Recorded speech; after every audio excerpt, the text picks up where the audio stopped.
قال حذيفة قلت يا رسول الله فما تأمروني إن أدركت ذلك الزمان.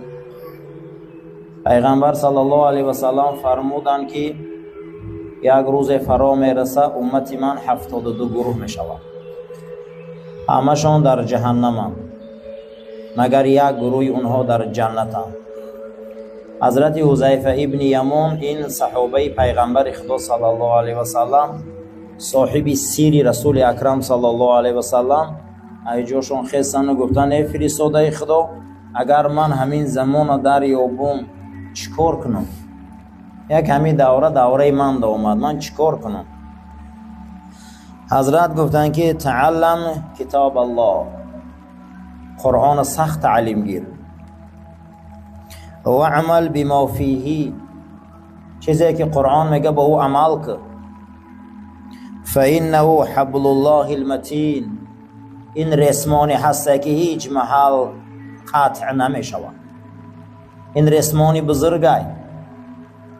قرآن یک بنده هست که از جانب خدا به قلب پاک رسول اکرم صلی الله علیه و سلم طول 23 سال نازل شد.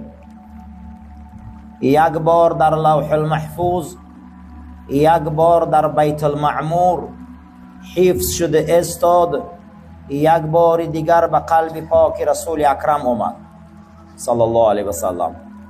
از قلب رسول الله صلی الله علیه و سلم در قلب صحابه، در قلب تابعین تا به امروز آمده ما در رسید.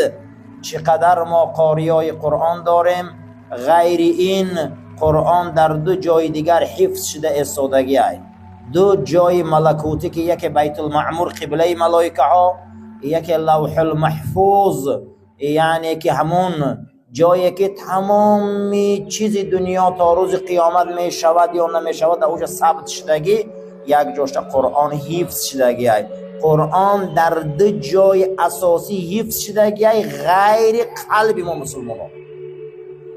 این حبل الله متین ای، این رسمانی سخت ای، این رسمانی بسیار با قوت ای.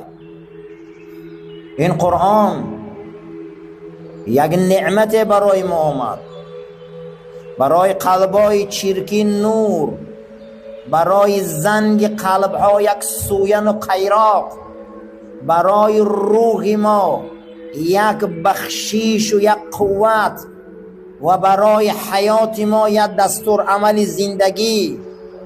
از همه